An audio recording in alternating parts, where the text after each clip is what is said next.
alegria estar aqui com vocês para essa aula. Mas, eu acho que eu falei crianças, mas eu sei que quem está me acompanhando agora é o 5º ano, né? E eu sei, né, que vocês aí já estão transitando, né? Estão deixando um pouquinho para lá de ser crianças e já estão crescendo. Por isso, na aula que a gente vai fazer hoje, eu trouxe umas dicas bem legais.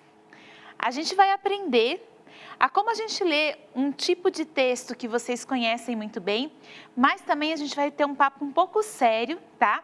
Sobre as dicas que pode ajudar a gente a melhorar a leitura desses textos. Bom, vou seguir aqui na minha apresentação e lembrando, tá? Sempre que você estiver numa aula, separa um caderno aí do ladinho. Pode ser um caderno de rascunho, pode ser um caderno mais antigo, tá? O caderno, ele serve para você anotar algumas informações. Pega também um lápis, tá? Um lápis bom, um lápis que está aí bem apontadinho, funcionando, tá? Porque se precisar, já está ali na sua mão. E olha só, se você errar, não tem problema. Deixa separada também uma borracha, tá? Que você não gostou do que escreveu, não ficou bom, a informação não era essa, dá uma apagadinha e tá tudo resolvido, tá? Não sei se você sabe, mas toda aula ela tem um objetivo. E eu trouxe aqui o objetivo da aula de hoje. Pega essa dica que eu vou te dar. Sabe por que é importante você ir entendendo qual que é o objetivo da aula? O objetivo é aquilo que você vai aprender. Mas, eu vou aprender só nessa aula? Não, tá?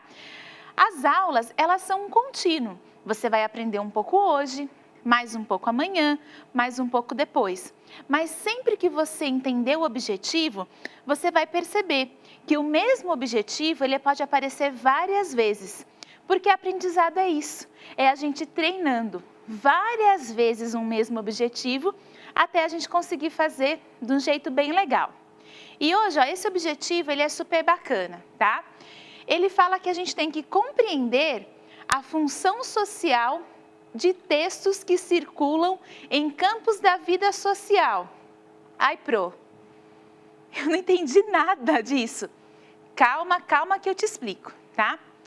Compreender significa que a gente vai pegar um texto, tá? Que texto?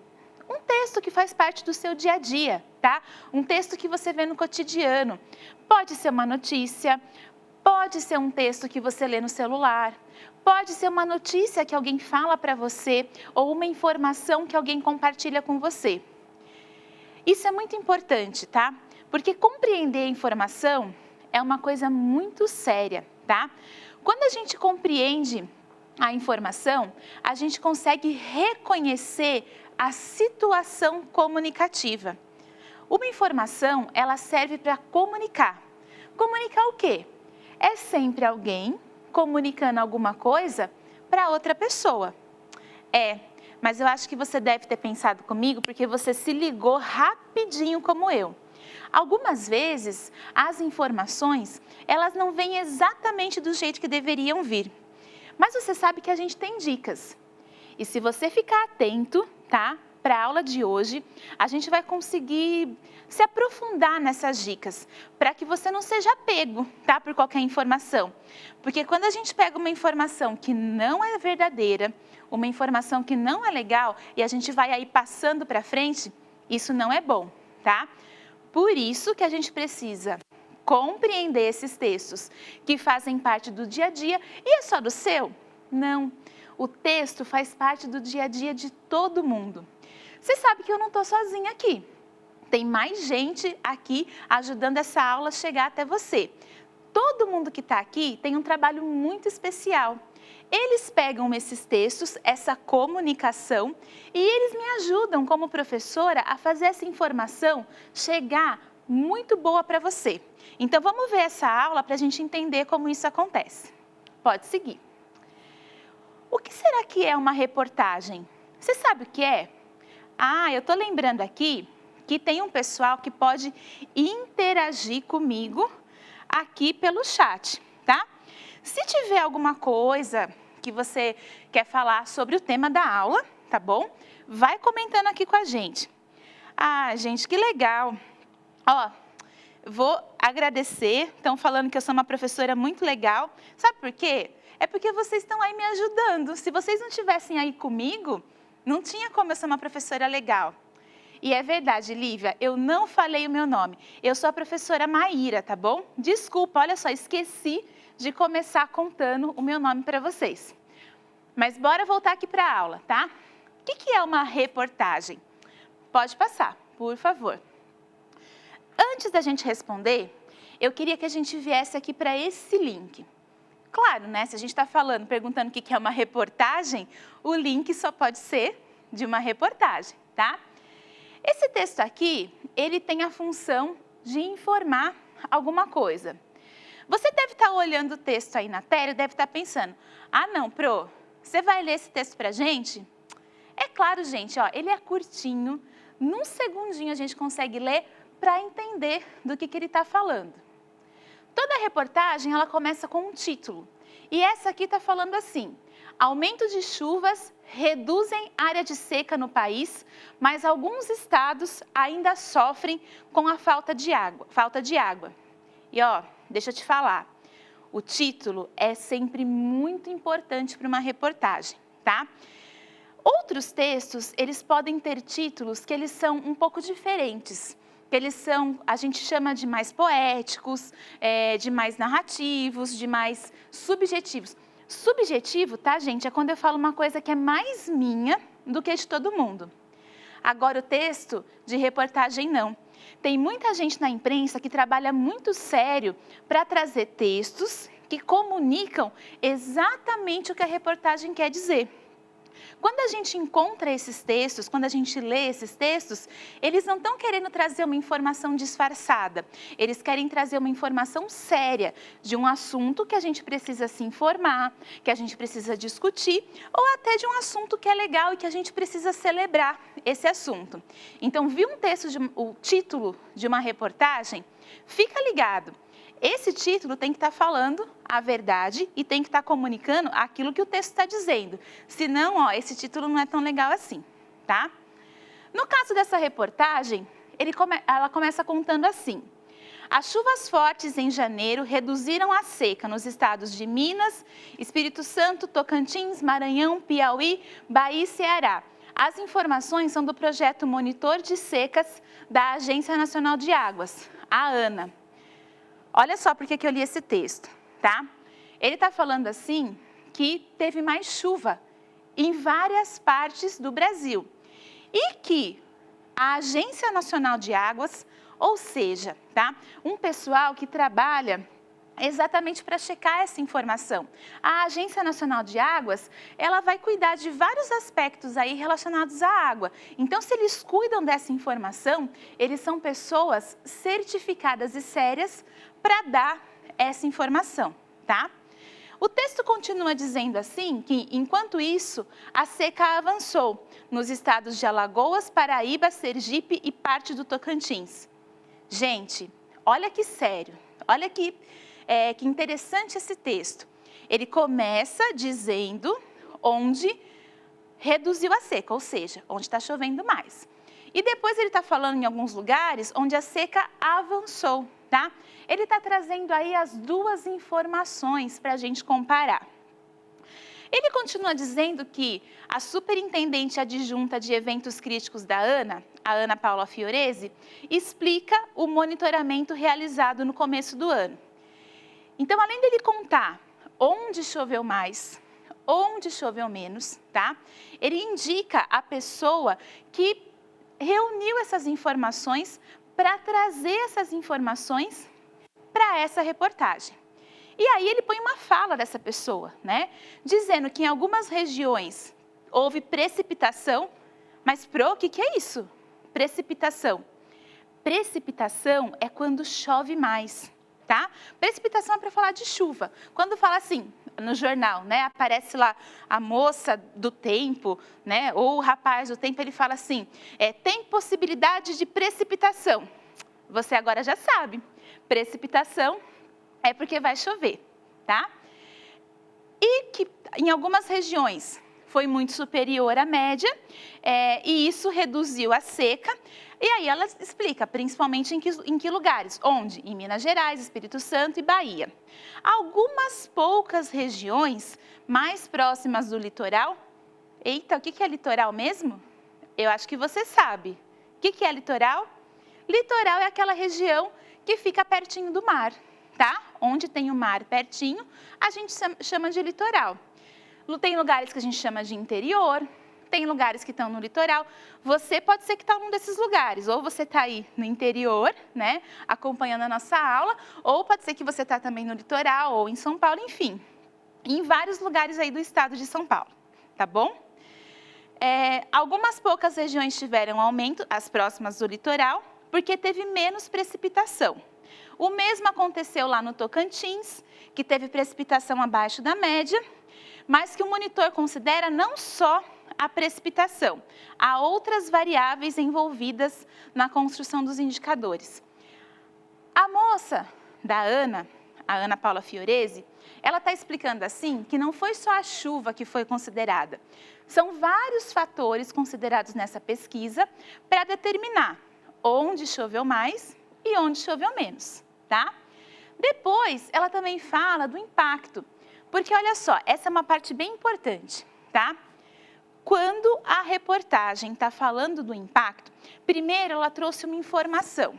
Que informação? Você já sabe. Onde teve mais precipitação, que você já sabe também o que é, né? E onde teve menos precipitação. E ela contou as áreas, tá? Mas quando a reportagem está falando para a gente do impacto, ela fala da importância de trazer, tá, essa informação. Por que é importante monitorar? Então, ela diz assim, ó, os impactos de curto prazo são aqueles primeiros sentidos quando há uma seca. É claro, né, gente? Qual que é o primeiro impacto? Se não choveu, teve seca, tá? E o que é seca? O que acontece com a seca? Por que é importante saber, tá, sobre a seca? Exatamente porque vai dizer para a agricultura daquela região, se teve chuva, se não teve chuva, tem um impacto. Porque se chove demais ou se chove de menos, afeta a vida das pessoas. Se chove demais ou se chove de menos numa cidade, tem alguns lugares que tem questões de enchente, por exemplo. Tem alguns lugares que tem questão de falta de água, por exemplo. Você percebe como é importante? Ou seja, a gente fala assim que uma matéria dessa, uma reportagem dessa, ela é relevante, ela tem relevância, tá? E aí ela continua dizendo que conforme a seca vai se estabelecendo por mais tempo, outras culturas mais perenes são atingidas. Ai, Pro, agora ficou bem difícil. Outras culturas mais perenes?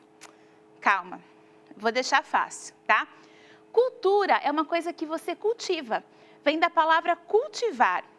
Cultivar vem da palavra plantar. Então, quer dizer que culturas, a gente pode dizer que são plantações. Mais perenes, perene é uma coisa que é permanente, uma coisa que ela sempre acontece. Tem lugares que eles plantam algumas culturas, ó, você já está sabendo, de forma permanente. Então, se chove mais ou se chove menos, vai ter um problema naquela região, porque tem planta que precisa de uma quantidade adequada de água para ela poder sobreviver. Mas, Pro, e o que isso tem a ver comigo? Ué, se plantar mais tomate, talvez o tomate fique mais barato porque tem mais. Se plantar menos tomate, talvez ele fique mais caro porque tem mais. Ai, Pro, mas eu nem gosto de tomate. Ah, mas pense em alguma coisa que você gosta. Você já foi pesquisar se isso que você gosta, do que precisa para ele crescer de forma adequada? Pensa nisso, tá? Por fim, ela vai falando que o monitor das secas acompanha 9 estados do Nordeste, Minas Gerais, Espírito Santo e Tocantins, e que tem uma previsão que esse monitoramento aumente para todos os estados do país. Ela fala que a ferramenta reúne informações sobre estiagem. Vixe, estiagem? Não sei, Pro, o que é isso? Não tem problema. Estiagem é seca.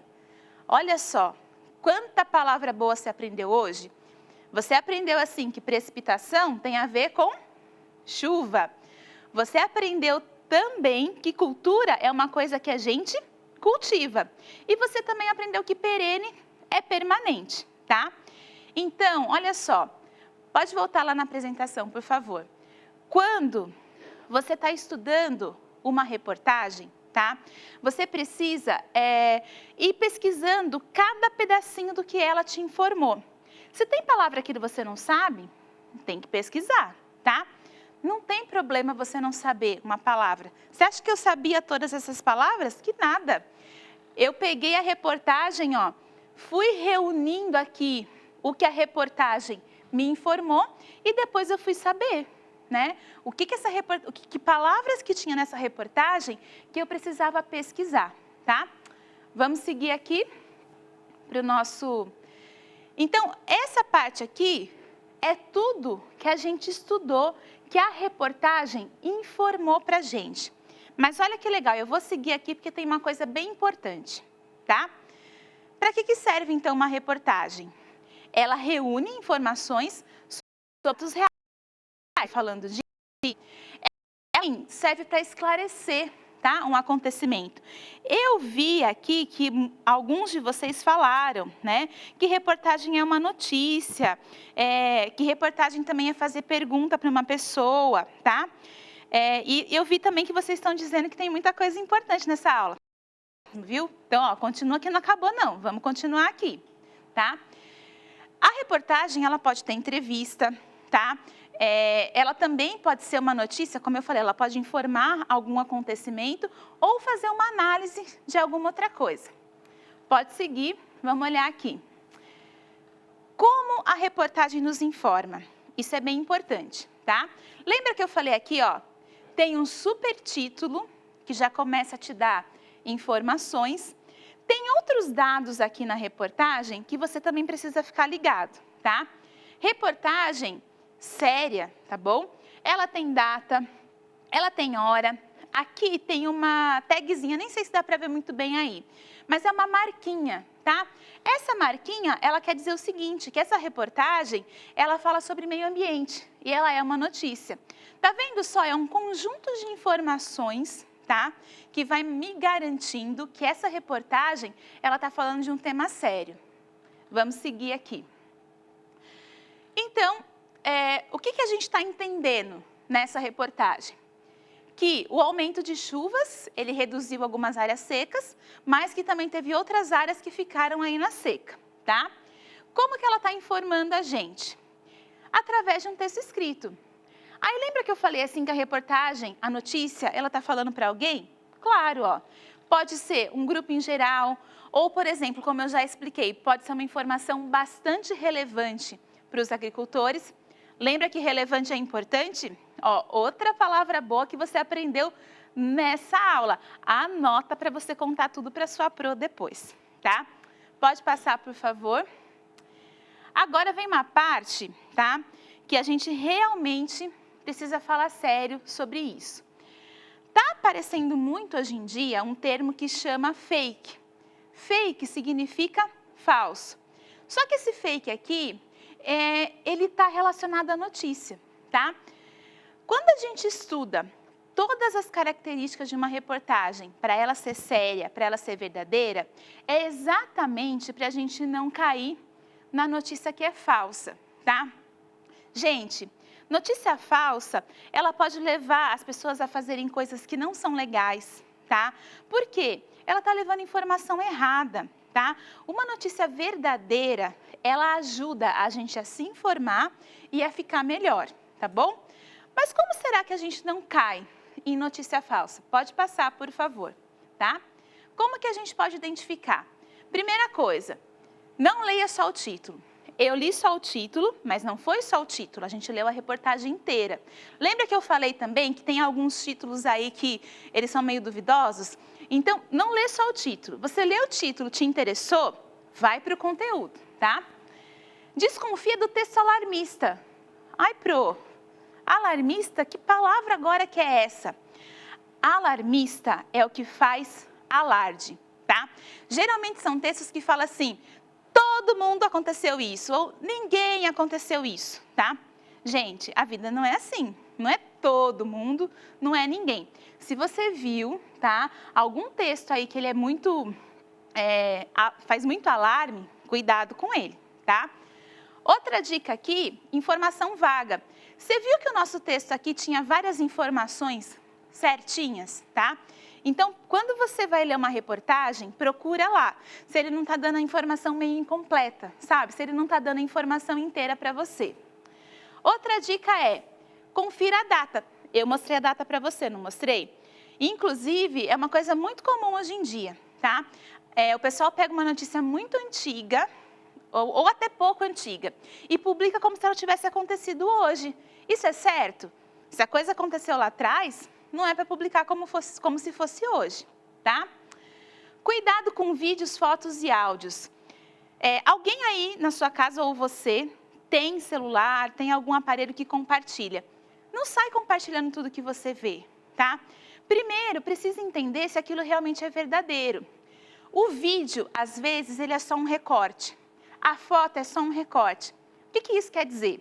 É como se alguém pegasse um trecho da minha aula hoje, não ela inteira, publicasse só um trechinho e falasse que só esse trecho é verdade. Não é legal, tá? Outra dica boa também, confira se essa publicação, essa reportagem, essa notícia, ela foi publicada por vários veículos oficiais, tá? Se vários veículos oficiais publicar essa reportagem, tem chance dela ser verdadeira. O que é oficial, tá? É a imprensa séria, o jornal que você pode acessar da sua televisão, tá? Um site de notícias conhecido. Se você procurar lá, tem grande chance dessa notícia não ser uma mentira. Pode seguir. Consulta as fontes. Isso é muito importante, tá? Gente, fonte de notícia é o jornal, tá? Olha essa dica. Fonte de notícia tem que ser um lugar que é oficial, tá?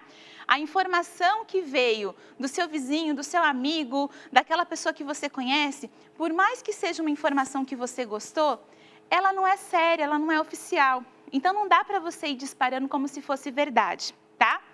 A última dica de hoje é sempre, sempre, sempre, tá? Verifica antes de compartilhar. É o que eu acabei de falar, tá? A gente mandar para as pessoas notícias que não são verdadeiras podem causar muita confusão. É mais ou menos como falar uma mentira. Sabe quando a gente conta uma mentira? Causa uma confusão, tá? Agora você imagina, se você conta uma mentira aí para as pessoas que são próximas de você já dá confusão, e quando as pessoas contam mentiras para muitas pessoas ao mesmo tempo? Não é legal. Vai causar outro tipo de confusão que pode machucar pessoas, tá? Que vai deixar a pessoa acreditando numa coisa que não é confiável, tá bom? Essas dicas você pode anotar e, é claro, você também pode pensar sobre elas. E, de repente, pode ser que você encontre outras dicas que podem ajudar a gente a identificar quando uma notícia ela é verdadeira ou quando uma notícia ela é falsa, tá? Quero até dar uma olhadinha aqui no que vocês estão me trazendo, tá? Porque vocês estão falando coisas muito legais. Olha só, tem gente que está falando aqui para mim que já estudou sobre notícia falsa. Então, se você já estudou sobre notícia falsa, pensa que você tem esse compromisso de ajudar outras pessoas a entender quando uma notícia é verdadeira e quando uma notícia é falsa, tá? Isso é uma coisa importante, gente. Às vezes, a pessoa, ela pensa que uma notícia é verdadeira, não é porque ela quer. Ela pensa isso porque ninguém ajudou ela a pensar, tá? Hoje, eu estou aqui ajudando vocês. Você que está acompanhando essas dicas, pode ajudar outra pessoa. Ai, Pro, mas eu não vou conseguir lembrar todas as dicas que você deu. Até tem gente que está falando aqui que essa aula tem coisa muito bacana. Se você não lembra todas as dicas que eu dei, não tem problema. Empresta aí um celular, empresta um computador, ou você tem um celular, ou você tem um computador, faz uma pesquisa, tá? Que se você colocar lá no jornal na pesquisa, como eu reconheço uma notícia falsa, você vai encontrar muitos lugares que podem te apoiar, tá? Mas, ó, se você conseguiu anotar um pouquinho das minhas dicas, estão aqui, ó, na tela para você. Se você conseguiu anotar, aproveita e a gente se vê na próxima aula e eu conto com vocês para me ajudar nisso aqui.